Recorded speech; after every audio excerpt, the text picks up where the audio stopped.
Okay, welcome back. Scene 2 of A Streetcar Named Desire. It is 6 o'clock the following evening. Blanche is bathing. Stella is completing her toilette. Blanche's dress, a flowered print, is laid out on Stella's bed. Stanley enters the kitchen from the outside, leaving the door open on the perpetual blue piano around the corner. So the opening stage direction of Scene 2 reintroduces and introduces two motifs of the play. The first motif is Blanche bathing, and this will be acknowledged as the scene progresses. Blanche bathes to calm her nerves. It's an indication of panic and mental anxiety. Also, the motif of the perpetual blue piano, which is heard as Stanley enters the kitchen from outside and leaves the door open. Once more, the blue piano is being used primarily to remind the audience of the setting of this play. The cosmopolitan bohemia of New Orleans, to which Blanche is incongruous. Scene 2 is a nice scene to analyse because it begins with husband and wife, Stanley and Stella, on stage together, talking about Blanche and the loss of Belle-Reve.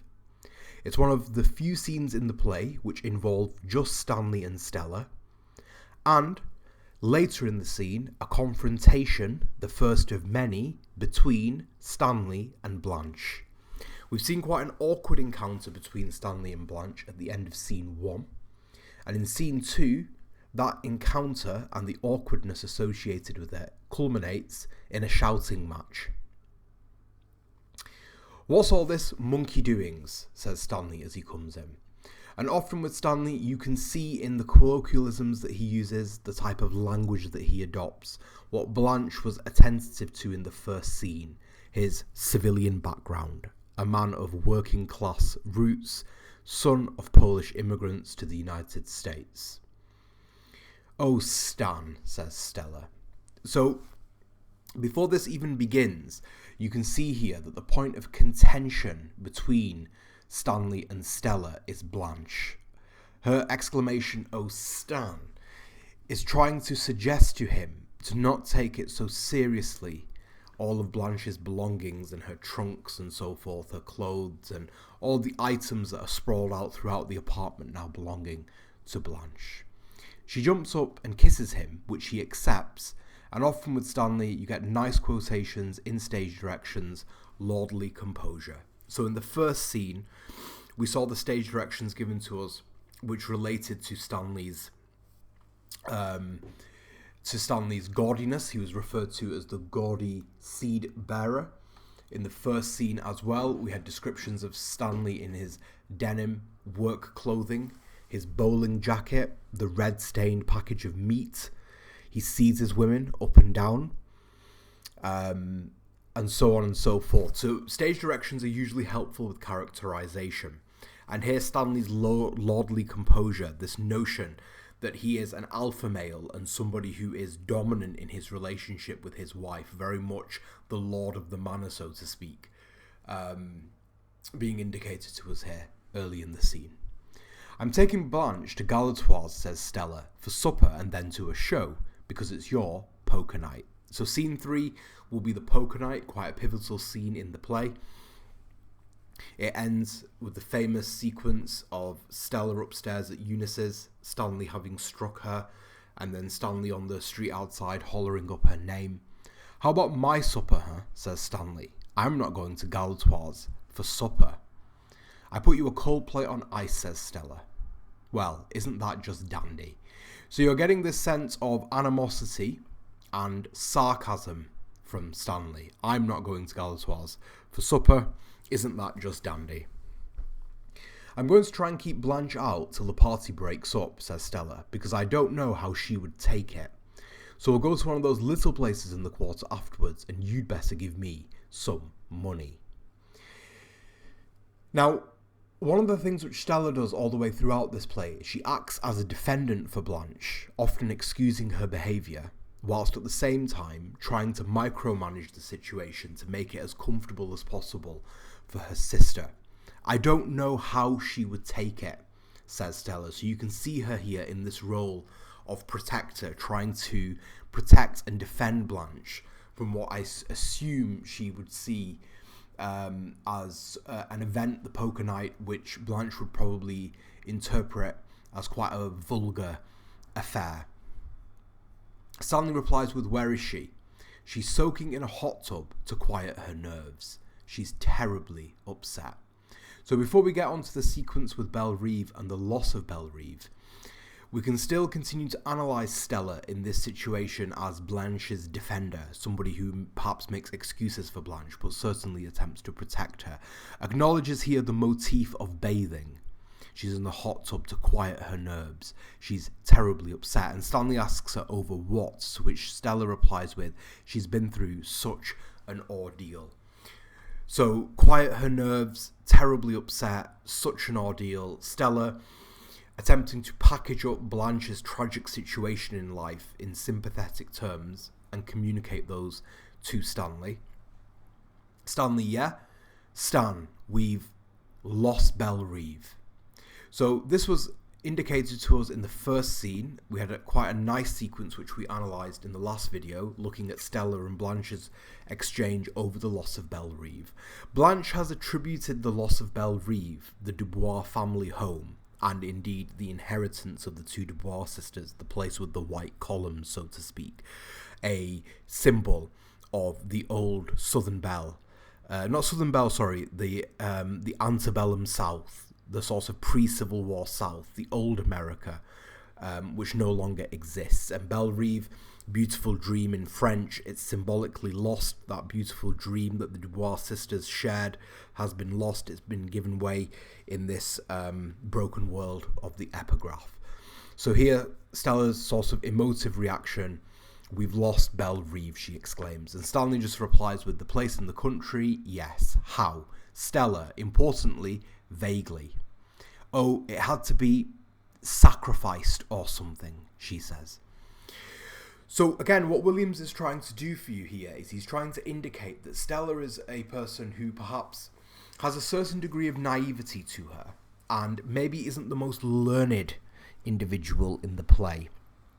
She takes a lot of the information that she's given at face value. Blanche has told her that Belle-Reve had to be sold to pay for deaths. She talks about the Dubois family men and the epic fornications of the men as contributing to the loss of Belle-Reve, that they put the treasures of the Dubois family in foreign laps.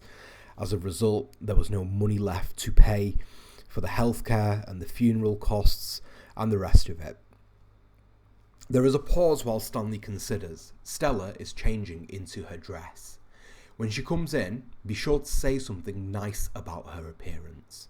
So again, just on this page alone, you can see here with Stella, be sure to say something nice about her appearance, and oh, don't mention the baby. I haven't said anything yet. I'm waiting until she gets in a quieter condition.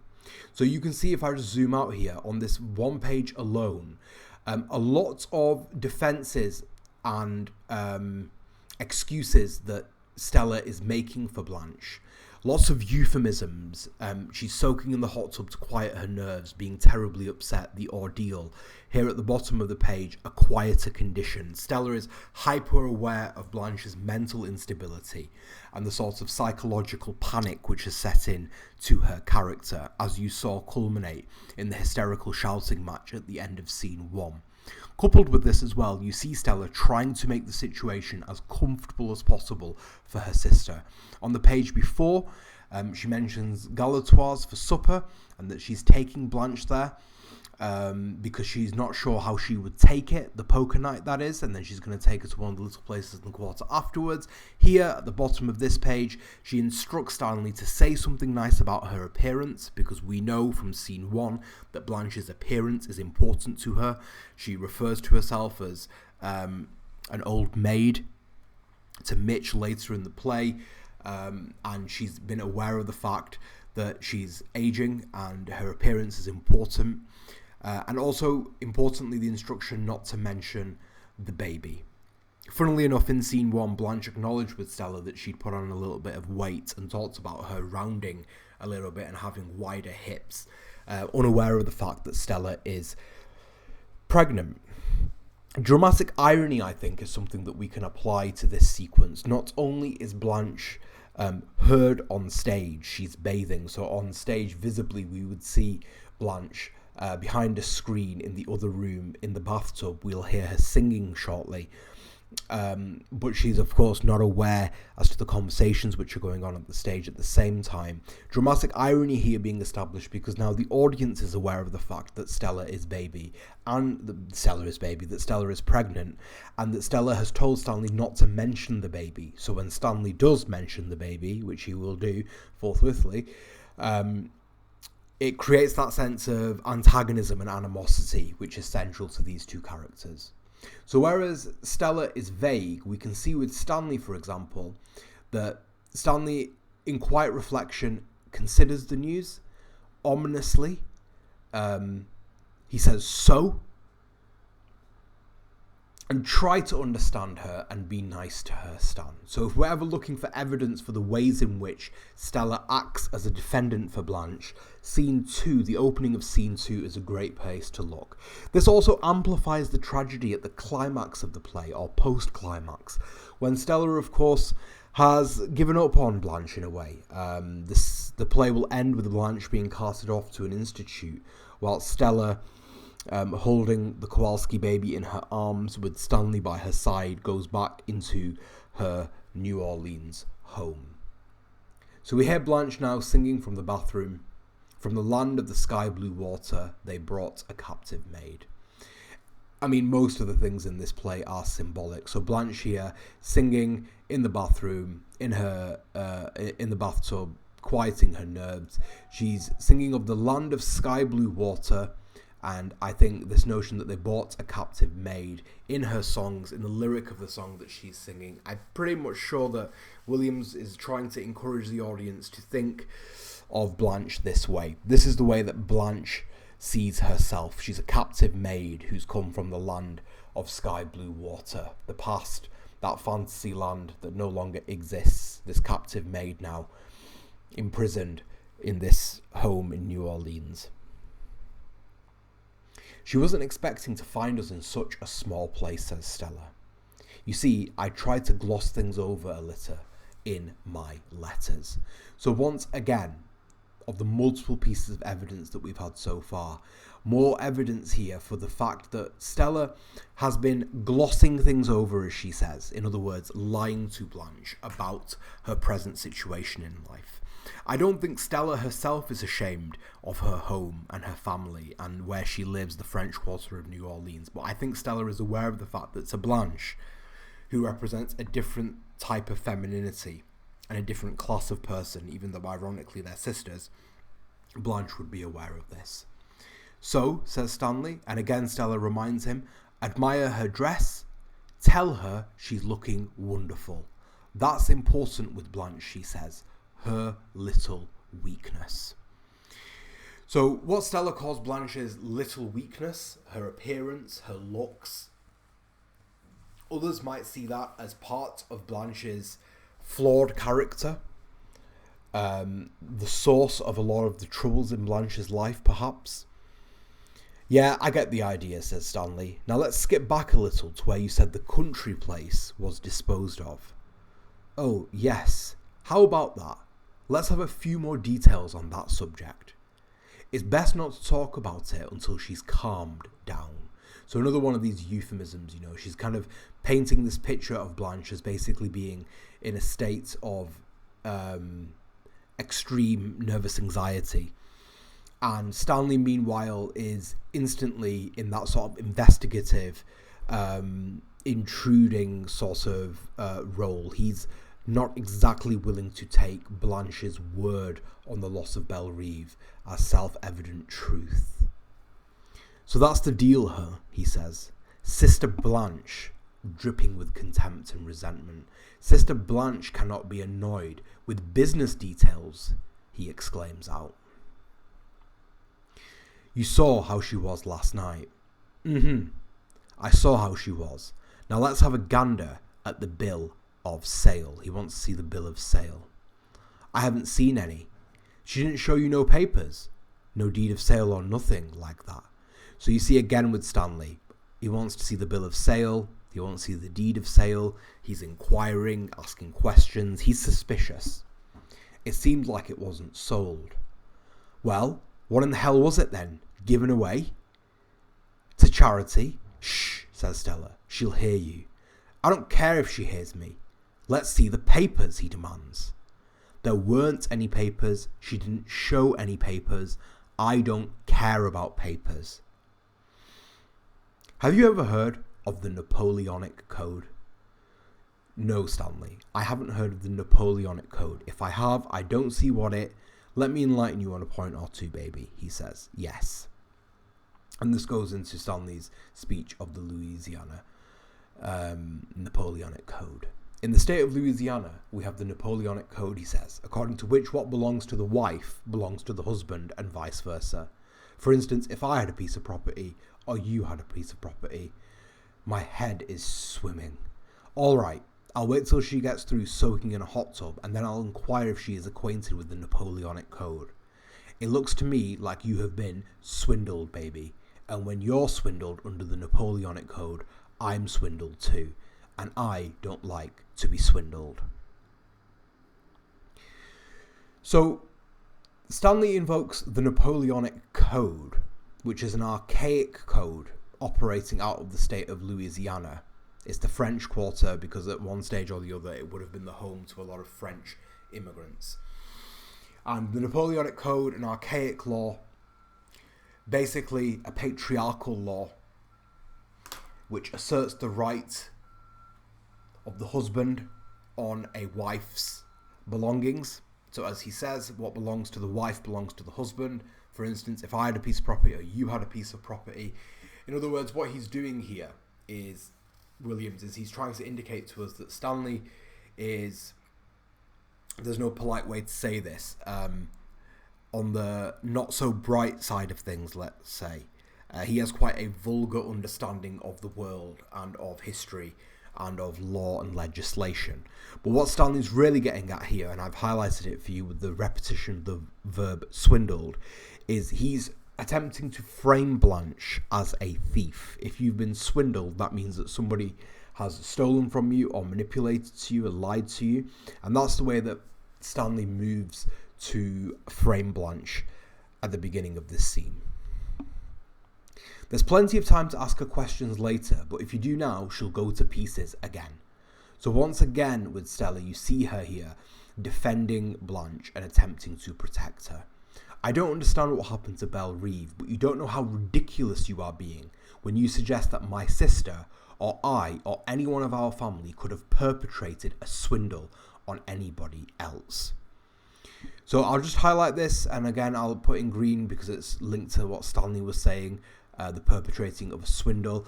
And you see here with Stella the same types of things that I've been saying since we began looking at this scene, that Stella, for good or for worse, for being knowledgeable or ignorant, is certainly defensive when it comes to her sister and the Dubois family, and attempts to sort of put Stanley in his place. You don't know how ridiculous you are being. And you see that with Stanley and Stella, there is a sort of brash and quite harsh confrontational quality to their language and their dialogue with each other. Then where's the money if the place was sold, says Stanley. And Stella fires back, not sold, lost. Lost, she exclaims.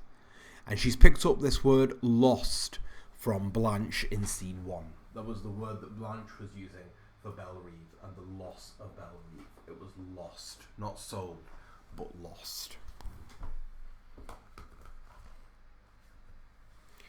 He stalks into the bedroom and she follows him. So again, the predatory characterization of Stanley. He'll be hurling and stalking. You'll see here in the next stage direction, he pulls open the wardrobe trunk standing in the middle of the room, jerks out an armful of dresses. So everything with him is quite aggressive, predatory, often compared to an animal. Stanley, she exclaims, open your eyes to this stuff, he says. You think she got them out of a teacher's play. pay even. So again, this use of plastic theatre by Williams, in other words, the use of props. Now Stanley invades Blanche's privacy, indeed her personal possessions. He goes through her trunks, starts to pull out armfuls of clothing and jewellery. Open your eyes to this stuff, he says. You think she got them out of a teacher's pay. So with Stanley, this is linking to that use of the word swindled from earlier in his dialogue. He's attempting to accuse Blanche of having sold Belle Reeve for her own financial gain. So he believes that the reason why she has all of these clothes and this jewellery is because she has she's basically manipulated the situation to make that money for herself, trying to get ahead herself as far as he is concerned. Hush, says Stella, because Blanche is bathing on stage. Look at these feathers and furs that she come here to preen herself in. What's this here? A solid gold dress, I believe. And this one? What is these here? Fox pieces, he exclaims. So he picks up on these alleged symbols of Blanche's decadence and her hedonism. He comments on the feathers and the furs, what he believes is a solid gold dress, which obviously it can't be, her fox pieces. Notice his language is full of exclamatives and questions, exclamatives, all the way through. You can analyse these and comment on them. His accusatory, probing manner. He blows on them. Genuine fox fur pieces, he says, are half a mile long. Where are your fox pieces, Stella? Bushy snow white ones, no less. Where are your white fox pieces? So the language, the hyperbole, the questions, the exclamatives, attempting to make Stella understand that as far as he's concerned, his wife has got the poorer end of the deal. And as Stella, in her role, does, but also trying to calm Stanley down and make him see reason, she says those are inexpensive summer furs that Blanche has had a long time. I got an acquaintance, says Stanley, who deals in this sort of merchandise. I'll have him in here to appraise it. I'm willing to bet you there's thousands of dollars invested in this stuff here. Don't be such an idiot, Stanley. She fires back at him. He hurls the furs on the daybed, then he jerks open a small drawer in the trunk and pulls up a fistful of costume jewellery. And it's important here in the stage direction that the jewellery is described to us as costume jewellery.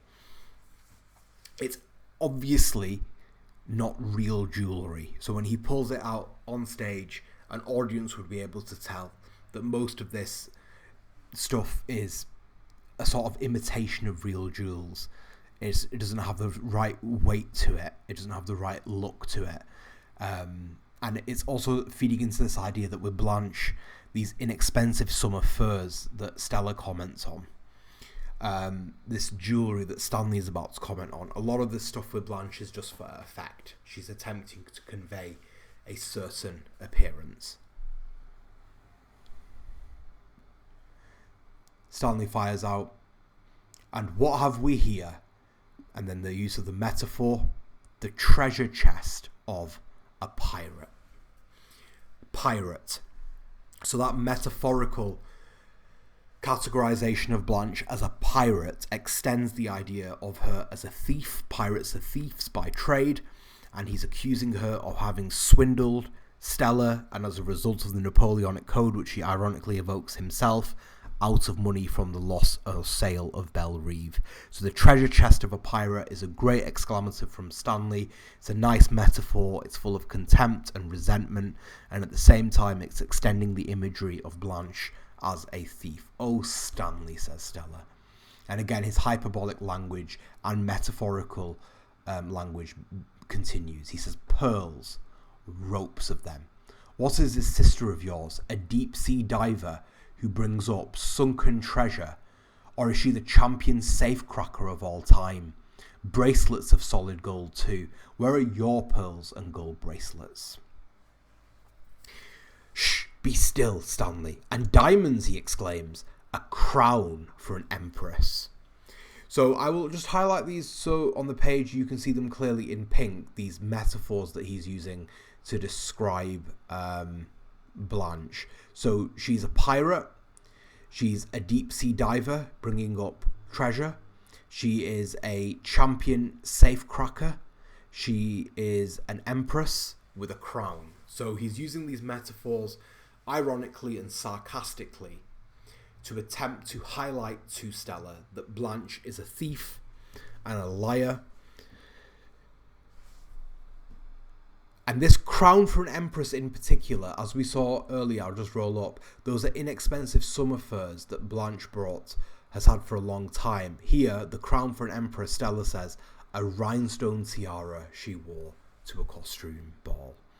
A crown, a rhinestone tiara, says Stella. What's rhinestone? Next door to glass. In other words, imitative diamond. It's not real diamond. It's as common as glass rhinestone.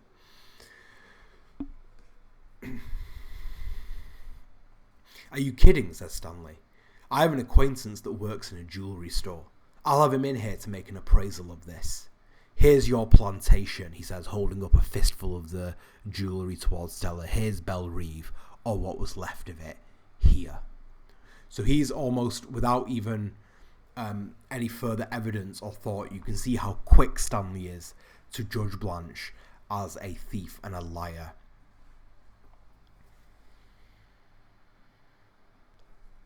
You have no idea how stupid and horrid you're being. So again with Stella, I might just put this in green because it's to do with Stanley. Stupid and horrid for Stanley, her husband. Earlier in this, be still, Stanley. Oh, Stanley. Don't be such an idiot, Stanley. So you can see in her language, in the way that she deals with Stanley, she has a completely different orientation towards her own husband than Blanche does. He kicks the trunk partly closed and sits on the kitchen table. And he says, the Kowalskis and the Dubois have different notions. Stella angrily, indeed they have, thank heavens, I'm going outside. She snatches up her white hat and gloves and crosses to the outside door. You come out with me while Blanche is getting dressed. Since when do you give me orders? Are you going to stay here and insult her? You damn tootin'. I'm going to stay here, he says. Stella goes out to the porch. Blanche comes out of the bathroom in a red satin robe. So the red satin robe of Blanche, earlier, or rather at the very beginning of scene 2, her flower print dress is laid out on the table. And now she comes on stage in her red satin robe, having bathed. The red satin robe is a symbolic piece of clothing for Blanche. Red symbolically associated with sexual desire and lust. Satin with luxury. You'll see the comparison being made to her as the woman in red from the Bible, the whore of Babylon, a prostitute. Here she comes on stage wearing this silky red satin robe. Stanley's on stage with her. Stella has gone outside. Blanche, airily, completely unaware basically of what's just happened on stage. Hello, Stanley. Here I am, all freshly bathed and scented, and feeling like a brand new human being. So you see here with her completely at odds with what's going on with the other characters on stage, oblivious. He lights a cigarette. That's good, says Stanley. Blanche drawing the curtains at the windows. Excuse me while I slip on my pretty new dress. The flower printed dress. Noticeably, it's a new dress. Or at least she says it is. Go right ahead, Blanche. She closes the drapes between the rooms. So you understand here that as she closes the drapes, the rooms are only separated by a curtain. So to an audience sat on stage, to an audience sat in the audience on what am I saying? To an audience sat in their seats looking at the stage, they can see Stanley and Blanche separated by a curtain. Each character can't see the other character. Stella, meanwhile, is outside. Go right ahead, Blanche. She closes the drapes between the rooms. I understand there's to be a little card party to which we ladies are cordially not invited. Now, this little card party is the poker sequence of scene 3. Noticeably as well, the women are not invited to play poker with the men, and we'll comment more on that when we look at scene 3. Yeah, says Stanley. Blanche throws off her robe and slips into a flowered print dress. Where's Stella? Out on the porch. I'm going to ask a favour of you in a moment, says Blanche. What could that be, I wonder? Some buttons in back. You may enter. He crosses through the drapes with a smouldering look. So this smouldering look of Stanley's. We've had descriptions of his animal joy, of him as a richly feathered bird among hens. This kind of sexualized, animalistic, lusty, gaudy, seed-bearing quality to his character and intensity to him. And there is a bit of sexual tension between Blanche and Stanley as well. She wants him to button the back of her dress. How do I look, she says. You look all right. Brilliant. So I'm just going to scroll up just to show you this because of the way that it's integrated into the sequence. So when Blanche asks Stanley, how do I look? We know that that's important. How do I look? And Stanley replies with, quite simply, you look all right. So let me just do this so that this is correct. I will be uploading this document onto Griffin so that you can refer to these highlighted quotations. They'll be helpful to you. So if I look back up here, I can just see yellow for Stella in this sequence, and I can just try and find an example of what it was that Stella said. Admire her dress. Tell her she's looking wonderful. That's important with Blanche, her little weakness. Try to understand her. Be nice to her, Stan. When she comes in, be sure to say something nice about her appearance. And here it is that Stanley responds to her with quite a terse response of, you look all right. Blanche, many thanks. Now the buttons. I can't do nothing with them. You men with your big clumsy fingers. May I have a drag on your cig? Have one for yourself. Why, thanks. And then she notices. It looks like my trunk has exploded. Me and Stella were helping you unpack. So this might be a little bit of, humour on stage, because you're going to see that this sequence between Stanley and Blanche is about to take quite an intense turn. So William's attempting to generate a little bit of humour on stage. Blanche notices that all of her belongings are kind of all over the place. Stanley replies with, we were trying to help you unpack. Blanche will kind of lightly flirt with Stanley now up until the point where he explodes. Well, you certainly did a fast and thorough job of it. It looks like you raided some stylish shops in Paris, he says. And again, in his language, to raid something means to steal. So he's extending that imagery. Swindled, pirate, and now raided. Haha, yes, clothes are my passion. What does it cost for a string of fur pieces like that? He asks her. And again, we know that this entire sort of questioning is full of sort of irony, dramatic irony even, because he's not asking her out of interest. He's asking her because he thinks that she has been swindling money to buy these things. Blanche says, why, those were a tribute from an admirer of mine. Now, just on this, again, if you're really attentive to the language, what does it cost for a string of fur pieces like that? Why, those were a tribute, she says, from an admirer of mine. If you go back to Stanley and Stella talking about the fox pieces and the furs, Stella says, here, where are your white fox pieces? Those are inexpensive summer furs that Blanche has had for a long time. So either Blanche is lying, or this admirer of hers gave these to her a very long time ago, but they are inexpensive. So the likelihood is that this is a lie. He must have had a lot of admiration. Oh, in my youth, she says, I excited some admiration, but look at me now. She smiles at him radiantly. Would you think it possible that I was once considered to be attractive? So remember Blanche's little weakness, as Stella called it. Your looks are okay, he says. Very similar with, how do I look? You look all right. Your looks are okay.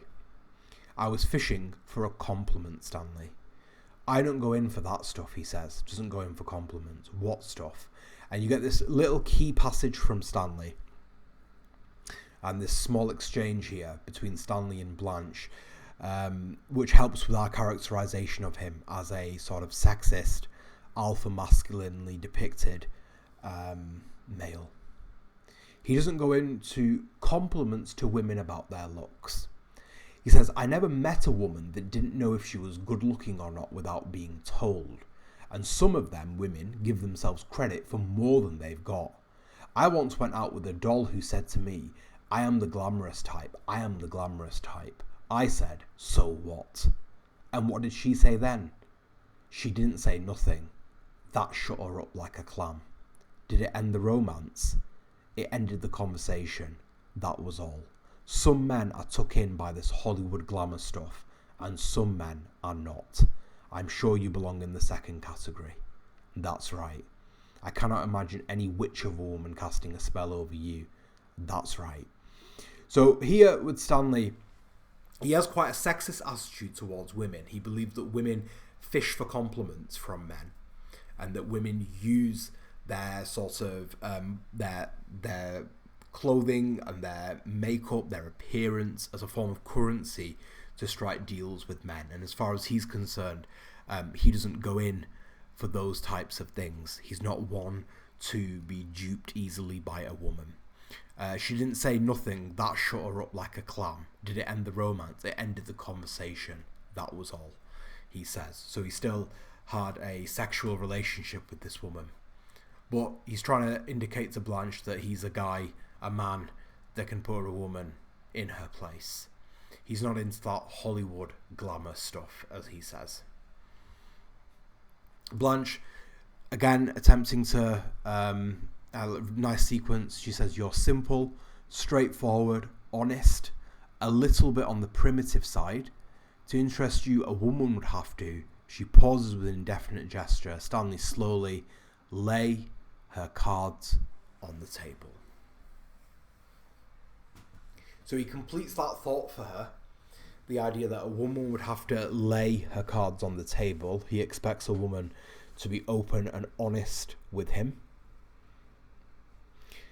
with an indefinite pause on the word lay and the sexual euphemism attached to that. Well, I never cared for wishy-washy people, says Blanche. That was why, when you walked in here last night, I said to myself, my sister has married a man. Of course, that was all I could tell about you. And now a sudden, sharp change. I'll underline this because it'd be quite a loud moment on stage. In stage direction, booming, so shouting.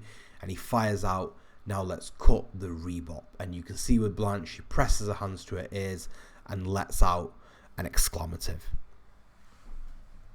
So he's had enough. He's sick of her kind of vacuous, gentle, flirting, the sort of empty words which Blanche is saying to Stanley, and he wants to know the truth about the loss of Belle-Reve. Stanley, Stella fires out from the steps. You come out here and let Blanche finish dressing. I'm through dressing, honey. Well, you come out then, says Stella. Your sister and I are having a little talk, says Stanley. Blanche, honey, do me a favour. Run to the drugstore and get me a lemon Coke with plenty of chipped ice in it. Will you do that for me, sweetie? Yes. She goes around the corner of the building. So presumably at this stage, Blanche sends Stella away so that she can speak openly and honestly with Stanley without Stella having to overhear the confrontation. The poor little thing was out there listening to us. And I have an idea, says Blanche. She doesn't understand you as well as I do. All right now, Mr. Kowalski, let's just proceed without any more double talk. I'm ready to answer all questions. I've nothing to hide, she says. What is it? Stanley, there is such a thing in this state of Louisiana as the Napoleonic Code, according to which whatever belongs to my wife is also mine, and vice versa. And now Blanche is the one with the mocking air. My, but you have an impressive, judicial air. She sprays herself with her atomizer perfume bottle, then playfully sprays him with it. He, meanwhile, seizes the atomizer and slams it down on the dresser. She throws her head back and laughs, and Stanley famously fires out, "If I didn't know that you was my wife's sister, I'd get ideas about you." So again, the atomizer is a nice prop used by Williams to indicate something about Blanche. She's spraying herself. She's taken the situation very lightly. She playfully sprays Stanley with her own perfume, and he seizes that and slams it down, and then makes the point that her flirtatiousness, her sexual suggestiveness, if she wasn't his wife's sister, he'd get ideas about her. And the ideas that he'd get about her is that she's frankly a loose woman, that she is somebody with a questionable outlook on sexual relations with men, flirting with her sister's husband, that she's sexually available, etc. Such as what? Don't play so dumb, he says. You know what? She puts the atomizer on the table. All right, she says. Cards on the table. That suits me. She turns to Stanley. I know I fib a good deal. After all, a woman's charm is 50% illusion.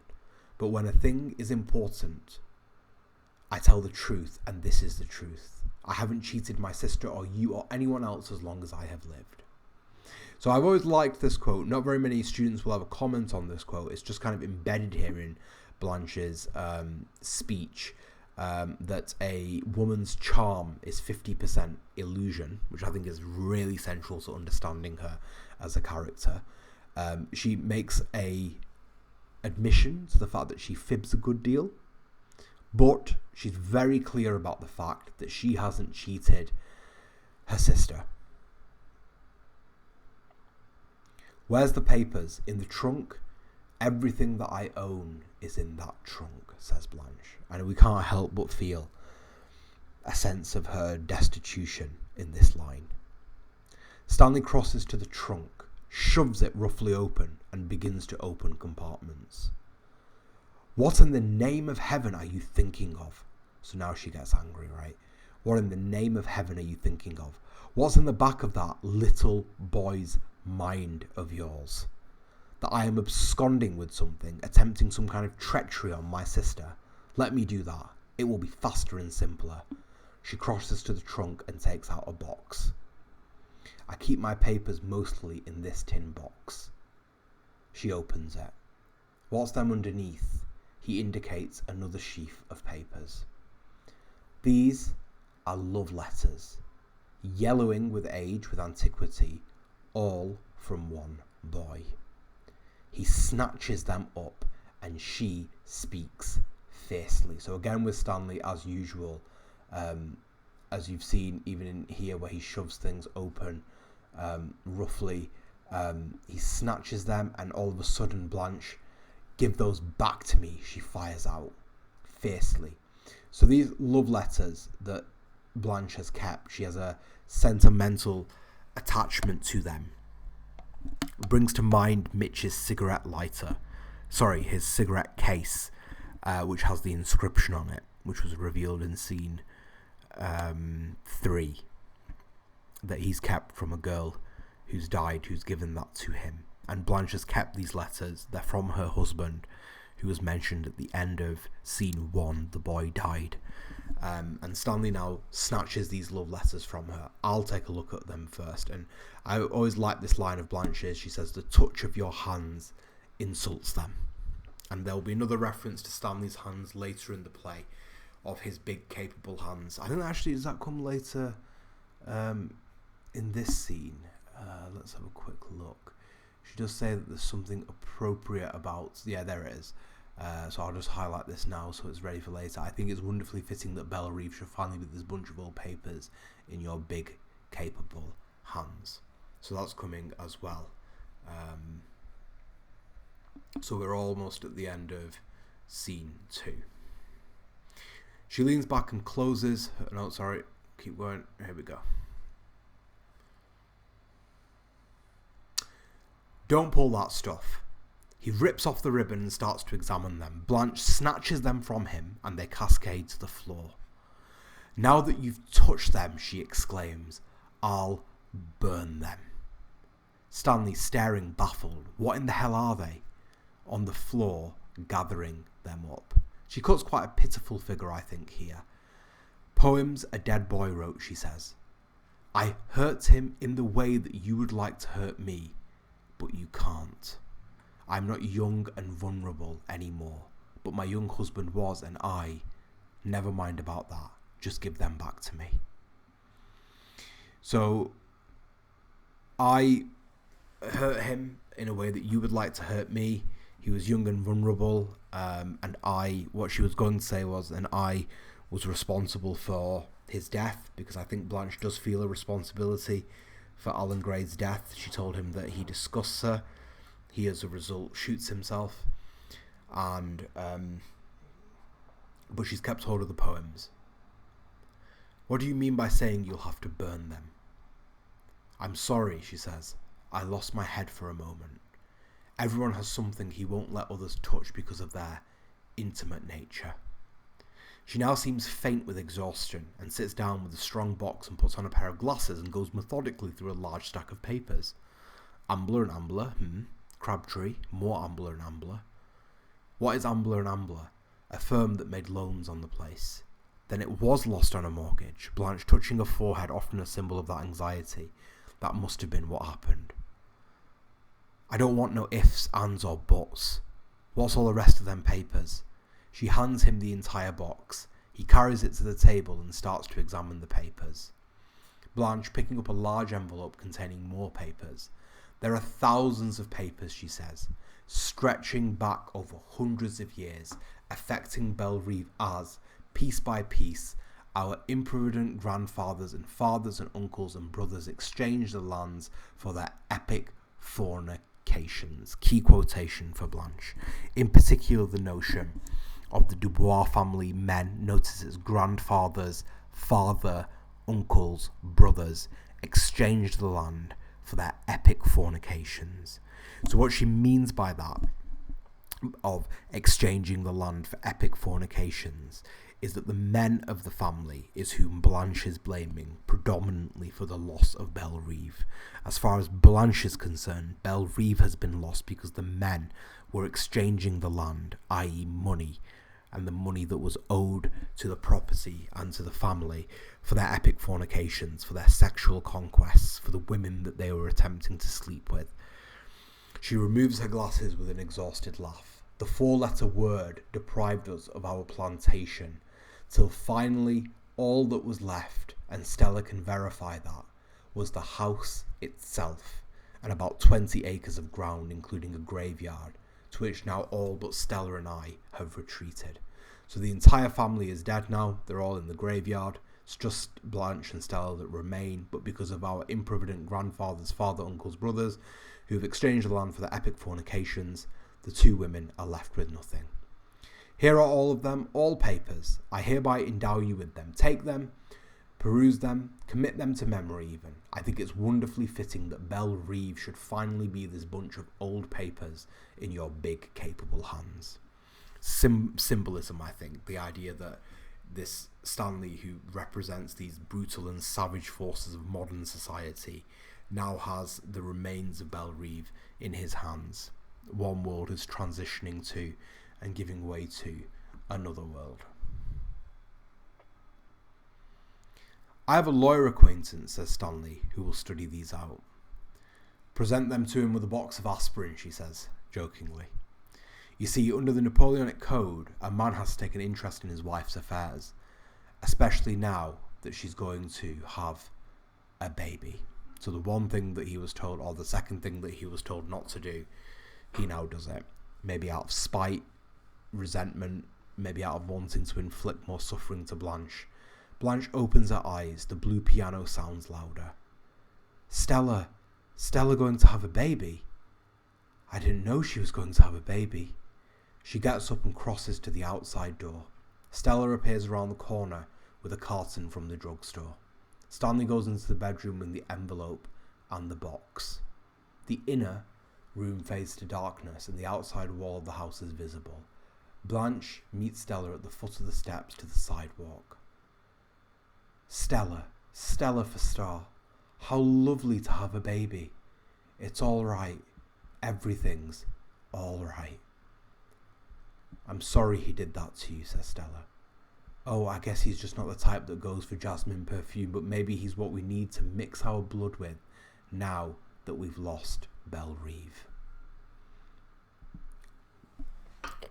He's maybe the type that we need to mix our blood with. So Blanche here making an admission that perhaps we do need to mix our blood with a new type of blood to survive in this new world. She says, we thrashed it out. I feel a bit shaky, but I think I handled it nicely. I laughed and treated it all as a joke. I called him a little boy and laughed and flirted. Yes, I was flirting with your husband, she says. Referred to him as a little boy, laughed and so on. The men approach. The guests are gathering for the poker party. The two men pass between them and enter the house. Which way do we go now, Stella? This way? No, this way. She leads Blanche away. And Blanche ends the line with her role in this scene with, the blind are leading the blind. Which is a line, as Blanche's final lines usually in scenes are symbolically quite important. The blind are leading the blind. I think it evokes that feeling of confusion and chaos that Blanche feels in this world. A tamale vendor is heard calling red hot, and the sequence comes to its end. Scene 2.